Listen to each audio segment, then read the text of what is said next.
कि या लाहौर में मैं रहूंगा या फिर ये गैंगस्टर्स रहेंगे। अब चाहे कोई गैंगस्टर छोटा हो, चाहे वो दरमियाना हो या चाहे बहुत बड़ा हो, अब सीसीडी के कहर से कोई भी नहीं बच सकता। तीफी बट के बाद जो गोगी बट है उसको भी पुलिस ने सोर्सेज उसको गिरफ्तार कर लिया है और हो सकता है कि जो अगली खबर आने वाली है वो गोगी बट की ही हो। लाहौर की तारीख में टीपू ट्रक्का वाला, तीफी गोगी बट, आतिफ चौधरी, इसके अलावा और भी कई नामी ग्रामी बदमाश गुजरे हैं, लेकिन आज कोई भी अपनी जगह पे मौजूद नहीं है। सारे के सारे लोग अपने मंतकी अंजाम को पहुंच चुके हैं।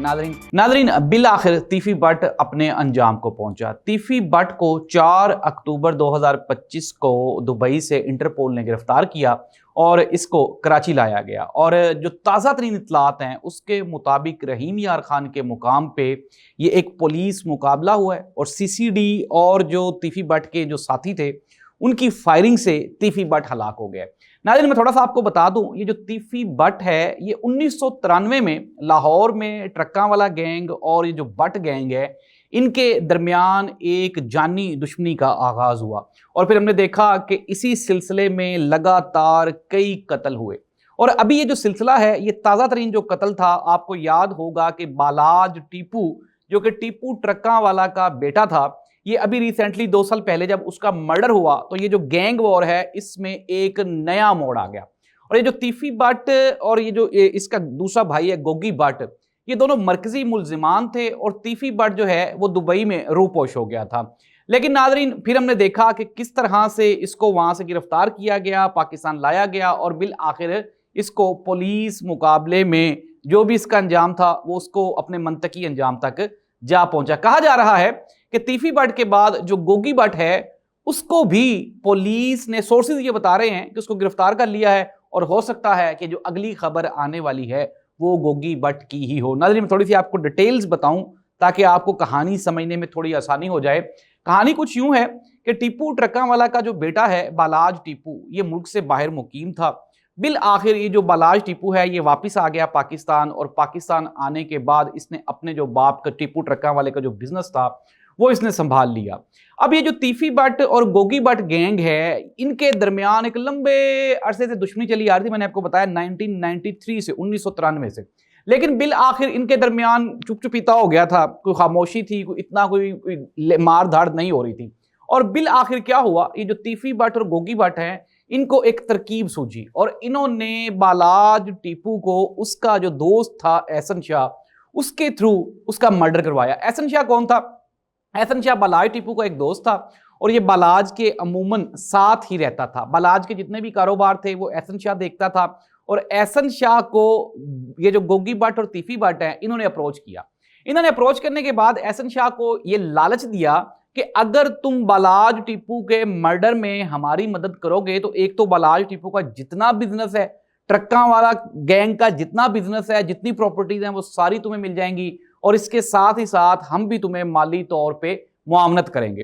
नाज़रीन एहसन शाह जो था वो इनकी बातों में आया। बातों में आने के बाद एहसन शाह ने अपने ही दोस्त बालाज टीपू की रैकी की और रैकी करने के बाद बिल आखिर हमने देखा कि रायवंड में एक शादी थी और उस शादी में एहसन शाह की जो इंफॉर्मेशंस थी उनकी बदौलत जो बालाज टीपू था उसका मर्डर हो गया। बालाज टीपू के मर्डर के बाद अब ये जो गैंग वार है इसने दोबारा फिर सर उठा लिया।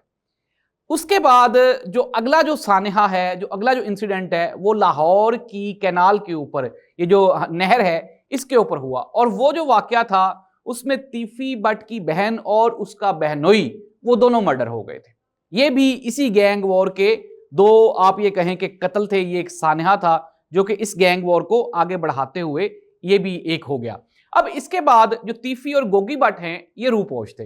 लेकिन नाज़रीन आप ये मुझसे भी बेहतर जानते हैं कि कत्ल जो होता है वो कभी भी नहीं छुपता और जो कत्ल करने वाला है वो कहीं पे भी नहीं रुक सकता।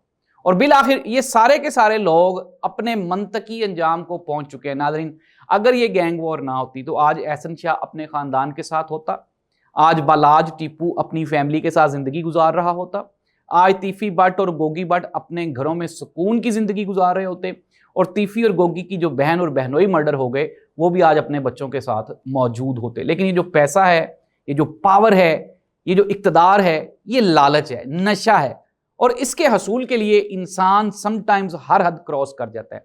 अब कुछ बच्चे ऐसे भी हैं जो कि इन ये जो बदमाश कल्चर है, जो गैंग कल्चर है, इसको वो कॉपी करते हैं और कॉपी करने के बाद ये फैंटेसाइज हो जाते हैं इससे। नाज़रीन, ये कुछ भी नहीं है। अगर हम इसके अंजाम देखें, लाहौर की तारीख में टीपू ट्रक्का वाला, तीफी गोगी भट्ट, आतिफ चौधरी, इसके अलावा और भी कई नामी ग्रामी बदमाश गुजरे हैं, लेकिन आज कोई भी अपनी जगह पे मौजूद नहीं है। ट्रक भी वहीं पे हैं, दौलत भी वहीं पे है, पैसा भी वहीं पे है, लेकिन जीता कौन है? जीता कानून नाफिज करने वाला इदारा है।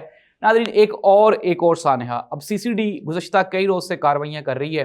अमूमन हम लोग सुनते आ रहे थे कि सियालकोट में वो नेफे में पिस्तौल चल गया, जिससे वो जो लड़की को छेड़ने वाला है, मुलजिम है, उसका नुकसान हुआ। लेकिन अब ये जो तीफी के मर्डर के बाद ये जो नया एक सीसीडी ने, आप ये कहें कि एक परसेप्शन कायम की है, इसका मतलब ये है कि अब चाहे कोई गैंगस्टर छोटा हो, चाहे वो दरमियाना हो, या चाहे बहुत बड़ा हो, अब सीसीडी के कहर से कोई भी नहीं बच सकता। देखें, मावराए अदालत ये जो कत्ल हैं, ये खिलाफे कानून और आइन है।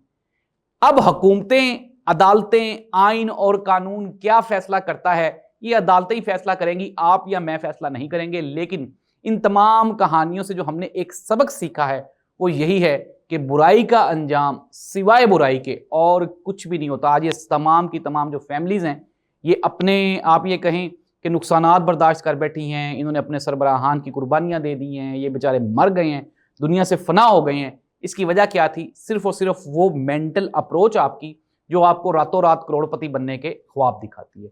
बलाय टीपू के मर्डर में जो इन्वॉल्व, उसका करीबी दोस्त एहसन शाह, आप ये इमेजिन करें कि एक वो दोस्त जिसने आपको पाला हो, खिलाया हो, जिसने आपको अपने साथ रखा हो, आपकी फैमिली का उसने ख्याल किया हो, लेकिन आप उसकी मौत की वजह बने। किसकी वजह से?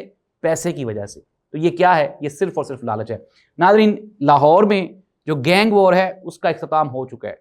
DIG ऑपरेशंस फैसल कामरान के साथ जब हमारी मुलाकात हुई, तो उन्होंने हमें बताया कि अब पंजाब पुलिस ने एक ऐसा स्ट्रक्चर मुरतब किया है जिससे ये जो गैंग वॉर है, ये जो गैंगस्टर्स हैं, ये लाहौर में रह ही नहीं सकते। और फैसल कामरान ने ये कहा था कि या लाहौर में मैं रहूंगा या फिर ये गैंगस्टर्स रहेंगे, और दोनों में से जो बाकी बचा है वो DIG ऑपरेशन है। नाज़रीन, इस दुआ के साथ कि अल्लाह इस मुल्क का हामी नासिर हो। अल्लाह हाफिज़।